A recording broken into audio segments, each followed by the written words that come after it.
From the NMSU Department of Journalism and Media Studies in collaboration with KRWG, this is the student-produced News 22, where news matters. Good evening, everyone. I'm Diego Gallegos. And I'm Nina Gallegos.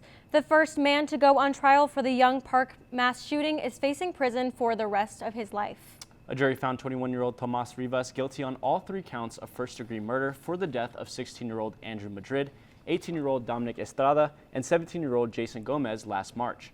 First-degree murder in New Mexico carries a life sentence and a mandatory prison sentence of at least 30 years before someone could be eligible for parole. The other 3 suspects are scheduled for trial in the coming months. And the Las Cruces police chief says the man shot and killed by police on Super Bowl Sunday should have been in jail.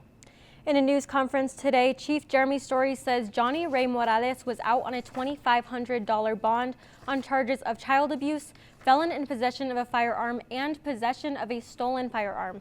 He was released on bond the day after he was charged. Story said he had 20 run-ins with the law between the ages of 18 and 34 and had been arrested or convicted of multiple felony crimes. One person is dead after a house fire in the village of Doña Ana County early on Sunday morning. A neighbor called 911 around 2:30 Sunday morning to report the fire in the 200 block of Horseshoe Circle in Doña Ana. Doña Ana Fire Rescue and the Las Cruces Fire Department were both dispatched and learned there was a person in the house. The name of the person will not be released until the family is notified. The cause of the fire is currently under investigation.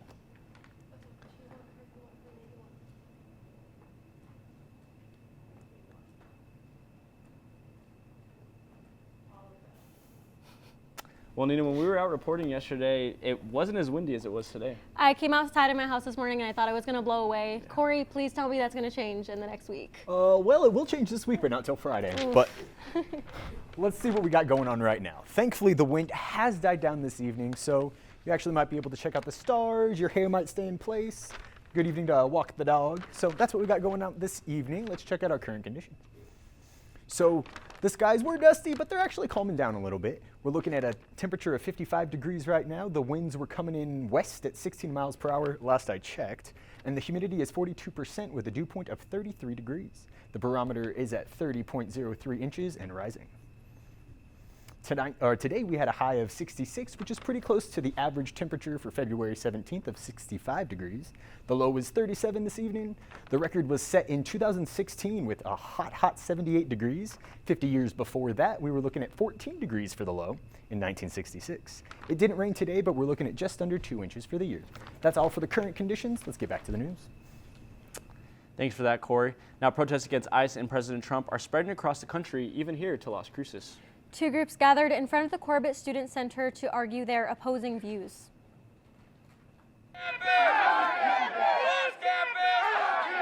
Supporters of President Trump gathered for a prayer for ICE, but it didn't take long for them to be surrounded by a much larger group of counter-protesters. You're not American, baby. One Trump supporter says he doesn't want any trouble. It's okay to have differing views, and so I decided to do that. And so far it's been peaceful, no one's gone crazy, and I hope it stays that way before we leave. While there was no physical violence, some supporters of Trump feared coming to the event. When do you guys run this page? Yeah, so we had an expectation of around 50 people, and some heard that it was going to be kind of crazy here, so they got afraid. But that didn't stop counter-protesters from shouting their opinions on the Trump administration and its supporters. I'm protecting somebody who touches kids. There's no common ground with people who want to expel my brown brothers and sisters from this land. There is no common ground. They are the enemies. Others are scared of the future that lies ahead. It's so much easier for them to hate people and to hurt people, and I don't understand why it's so hard just to love and accept people. And I have family who immigrated and stuff, and I'm scared all the time, you know? 2 groups here outside NMSU on the Corbett lawn. One group has been here for an hour. There's only about 4 people in that group. They are here in support of President Trump and in support of ICE. The other group here came from just north of University. This is a much larger crowd. They came over here with their signs to protest Trump and protest ICE. Now they're both here. There's still a counter protest going on in front of Wex on University. Diego, what's it looking like on that side? Thanks, Nina. Well, I'm here just outside the WEX here on University Avenue, where protesters have gathered in opposition to the Pray for ICE protest happening just across the street. Now, I can tell you with time talking to these people, looking over some of the signs that they have, that there are plenty of things that they are opposing here today. There are signs in opposition to Secretary of Homeland Security Kristi Noem. There are signs in opposition to ICE itself. There are signs in opposition to President Donald Trump. But one thing that I can tell you that these people hold in common is that they believe that human rights are being stripped right now by the current administration, and they want to see a big change. There are laws in place that say criminals who do not have papers to be in the United States should be deported. And we agree with that, but that's not what ICE is doing. Protesters say things are not only getting more dangerous on the ground, but also more difficult to enter the country. When there's no legal way to immigrate, to come to the United States, no matter what situation you're leaving, then no immigration is illegal. Drug dealers dishing out fentanyl to kids. Despite their differences, both sides could only agree on one way to move forward. Vote! Vote! The NMSU administration issued a statement saying it upholds the constitutional right to free expression and peaceful assembly, and that the demonstration outside Corbett Center proceeded peacefully with participants exercising their First Amendment rights. NMSU police monitored the event to maintain a safe environment for all students, faculty, staff, and visitors. And for months, the people of Iran have been in the streets protesting their oppressive government and the current economic crisis. And those protests have now turned deadly. Back on February 7th, members of the Iranian diaspora in Las Cruces gathered on the plaza to mourn the lives lost. Ben Schlittler has the story. In downtown Las Cruces, they played the music of their homeland to remember the more than 30,000 protesters who've been killed. And for Masa Amza, it's been hitting close to home. I know some people personally who are in jail, and they called from the jail and they said that they're being tortured. They are just a few of the estimated 50,000 currently imprisoned. A lot of pictures that you see here, some of them were killed when they were in the hospital. You know, it's really hard being in the classroom and trying to focus and teaching my students. Attendees and organizers' main goal is to raise awareness for what's happening, as they believe attention here in the U.S. can lead to concrete change in Iran. Hamid Mansouri Rad helped organize the vigil. He said more attention is needed to shine a light on the mass killings and push the international community to take action. Basically creating more awareness about what's going on in Iran, and we are glad that our American friends are coming, they are participating. Both Hamid and Masa believe international attention is needed for meaningful change and to put an end to the killings. One voice is not enough, we need more. We're asking people to please support us, please support the people in Iran. They plan to go to Santa Fe to talk with legislators with hope for an official condemnation of human rights violations in their homeland. Ben Schlittler, News 22. And thanks to Ben for that report. Now, a new art studio is adding more color to downtown Las Cruces and giving residents a fresh way to spend time together. Color Me Mine Las Cruces is now open near Main Street, where large crowds from events like the Las Cruces Farmers Market bring life to the area. Now, the owner says the goal is simple: make creativity feel welcoming for everyone. I think this downtown strip is really important to just keep families coming and being like with each other and with the community, I guess. It was relaxing, and we made a lot of noise because we were just cracking up the whole time, but being able to creatively express ourselves was just refreshing and soothing for the stress that we have. Visitors can pick out ceramic pieces, paint their own designs, and come back later to see their finished work. Stay tuned. Corey will be back with your national weather forecast. But first, this cancer is increasingly killing younger people. More on that when News 22 continues.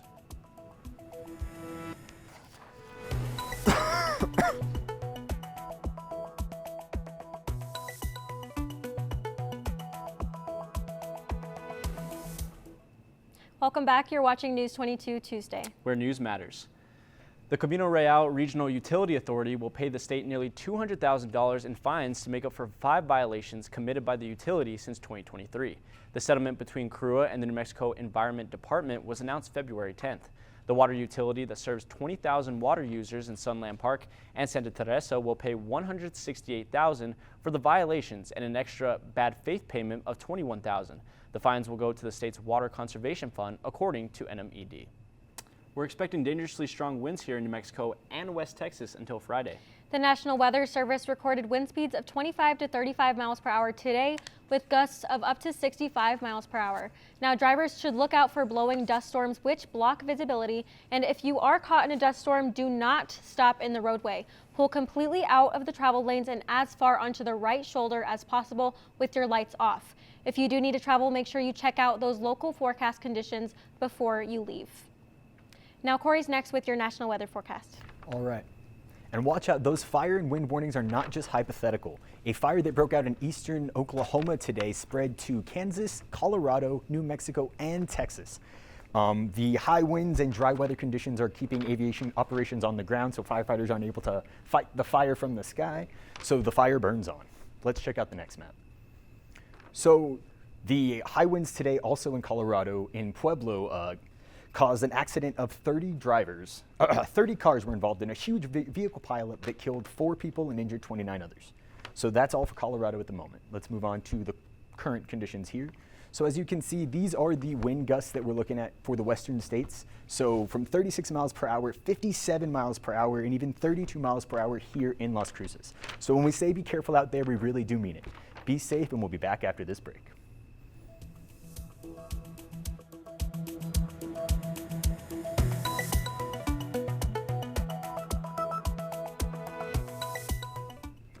And welcome back. Let's take a look at the temperatures in New Mexico right now. So up in Farmington, we're looking at temperatures of 46 degrees. In the capital city of Santa Fe, we're looking at 41 degrees. A little bit chillier in Gallup at 39, 49 in Albuquerque, and then it gets a little warmer as we move down south. 56 today in Socorro, 57 in Clovis, 60 in Roswell, 55 in Las Cruces, and 54 in Deming. Now looking at tomorrow in New Mexico, it's going to be pretty chilly tomorrow, and we're expecting winter conditions tomorrow in Farmington and Santa Fe as well. 46 is the high tomorrow in Farmington and Santa Fe. Looking at a high of 59 tomorrow in Albuquerque.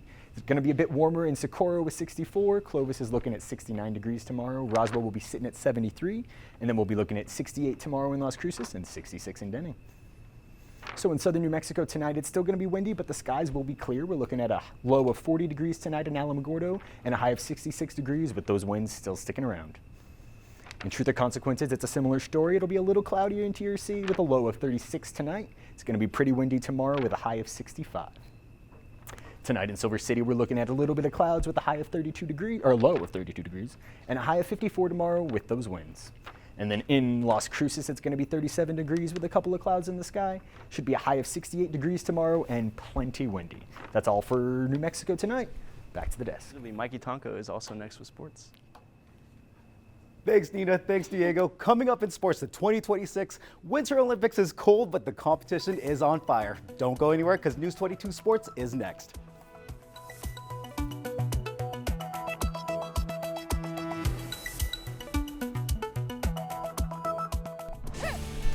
This is KRWG-TV News 22 Sports. For the win!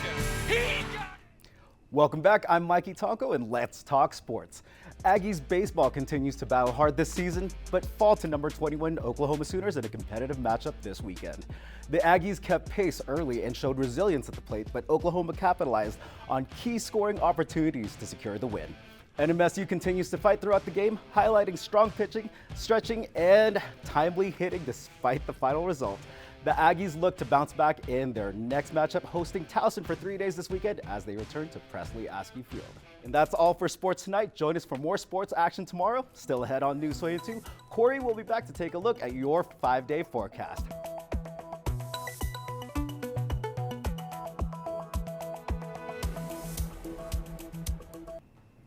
Let's go ahead and take a look at our top stories.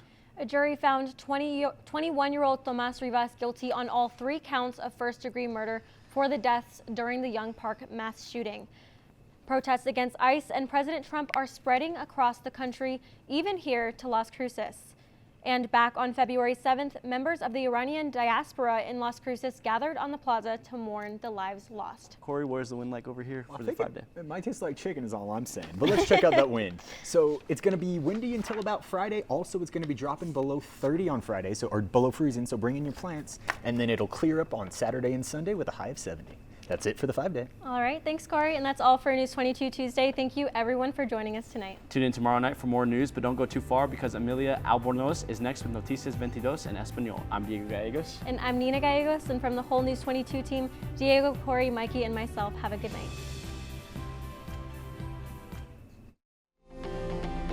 This news brief in Español is brought to you by Noticias 22. La información más completa de Nuevo México, El Paso y la frontera. Noticias 22.